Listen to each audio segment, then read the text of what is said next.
karena S1 saya juga hukum, S1 saya juga sejarah, S2 saya sosiologi, S1 saya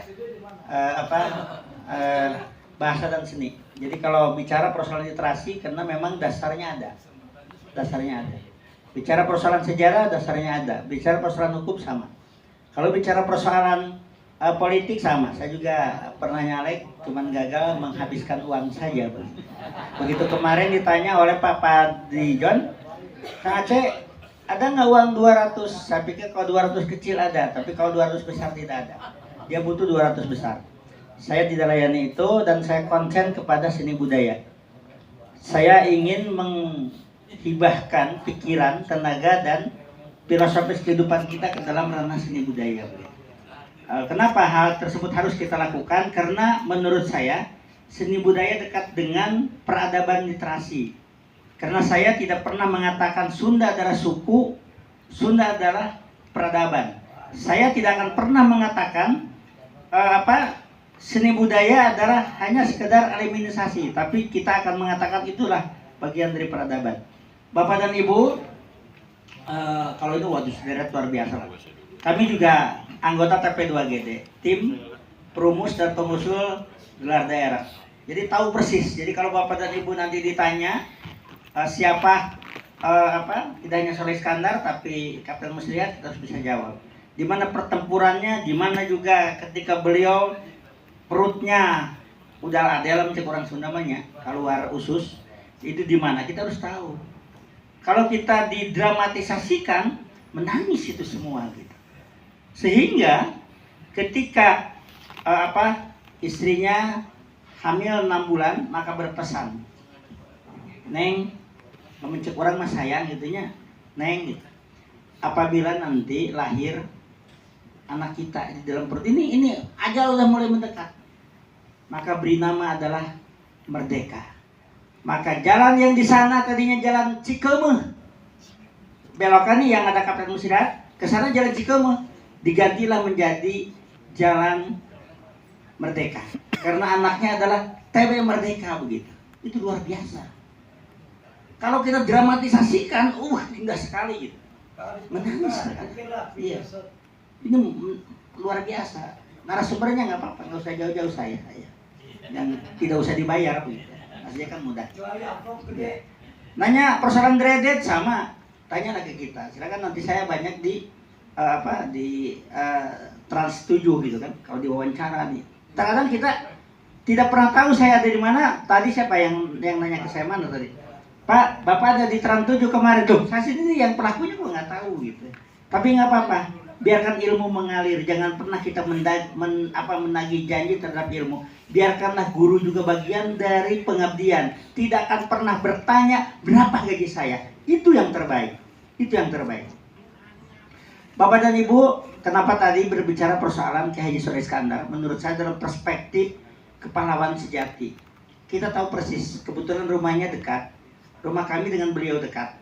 Saya di Cibung Bulang, beliau di Pamijahan. Tadinya sama-sama orang Cibung Bulang. Saya santrinya kebetulan.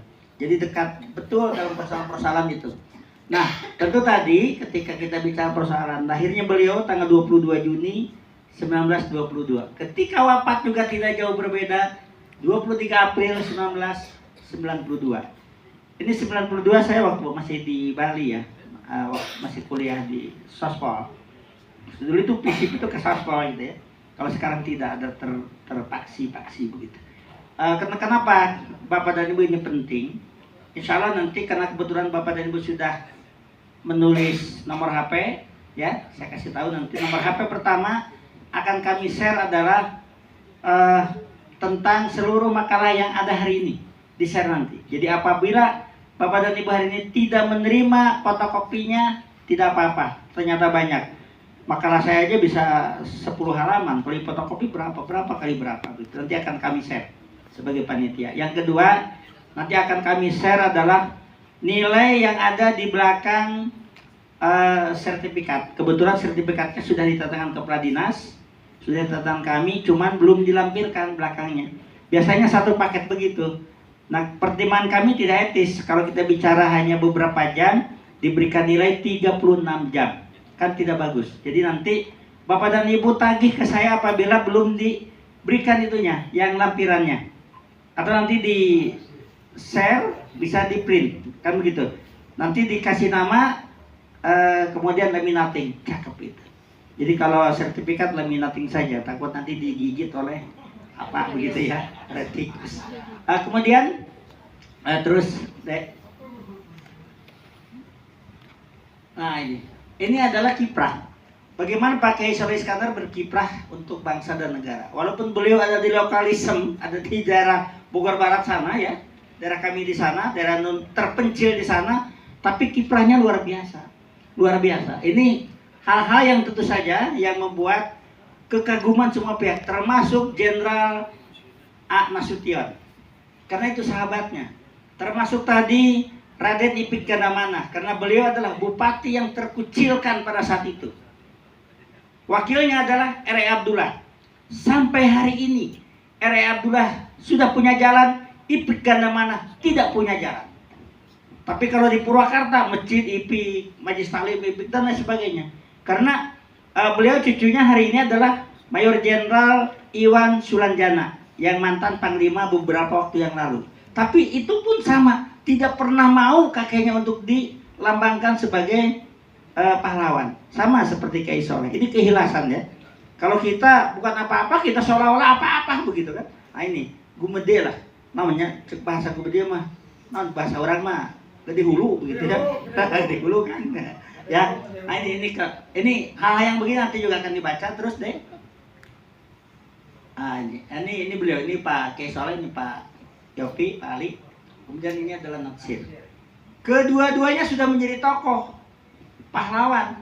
Hanya satu yang belum adalah Kiai Soleh. Kita berdoa, berharap agar beliau tetap terpilih dan bisa diukirkan ke dalam sejarah Republik Indonesia sama seperti mertuanya, yaitu Bapak Ahmad Sanusi, tanggal 7 November 2022 kemarin itu ditetapkan. Kami juga menjadi pembicara begitu.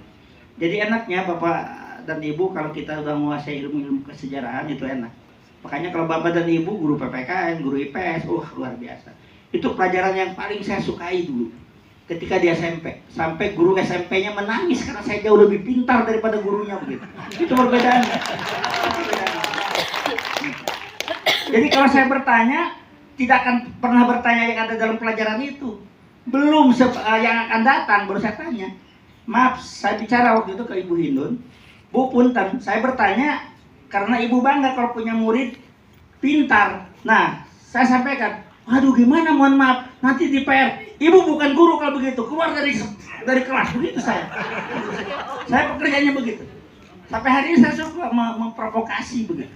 Ke kepala dinas, ke wakil wali kota, ke wali kota, itu diprovokasi aja udah.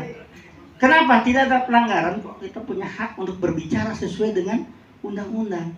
Makanya di Bogor pun sama, ketika orang Bogor hanya menulis satu buku, saya sudah hampir 70 buku. Harus begitu, prestasi itu harus lari. Makanya konsep berlari itu di situ. Mainkan oleh kita, ya. Tapi kita tidak boleh punya istri berlari banyak begitu kan.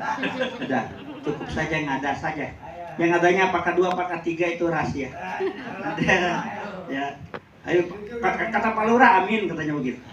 Ya. Terus deh, ini sama ya, tadi membangun yang saya sampaikan 4 pilar dalam kehidupan. Pertama beliau adalah membuat pondok pesantren Darul Falah. Kedua membuat WIKA. Ketiga Rumah Sakit Islam, dan keempat adalah Bank Syariah Amanah Ummah. Itu luar biasa. Terus deh ya. Nah, bahwa peranan beliau sangat luar biasa. Saya bersama teman-teman di TP2GD selalu komitmen dan kita akan menjadi studi banding. Dan Bapak dan Ibu, saya akan menggratiskan kepada yang bisa menjawab atau bertanya nanti yang terbaik ya Pak. Oh tidak, untuk ilmu jangan bicara mahal, ya. Kalau mahal itu buat orang yang miskin. Tapi orang yang berilmu selalu terus membeli buku, setiap bulan harus wajib membeli buku begitu. Makanya saya banyak buku, ribuan buku di rumah saya karena saya terus membeli. Terus membeli dan membeli. Ya. Itu ya. Jadi ini penting. Ya. Bahkan kata istri saya, ngapain sih yang begini dibeli? Kata anak saya yang sarjana komputer, Pak, sekarang cukup satu prestis, rumah kan bersih. Kata Ade, tapi kata pemikiran sejarawan berbeda. Seorang sejarawan itu di dalam tasnya itu penuh dengan hal-hal yang kertas keritil, kertas-kertas yang boleh dikata tidak layak lah.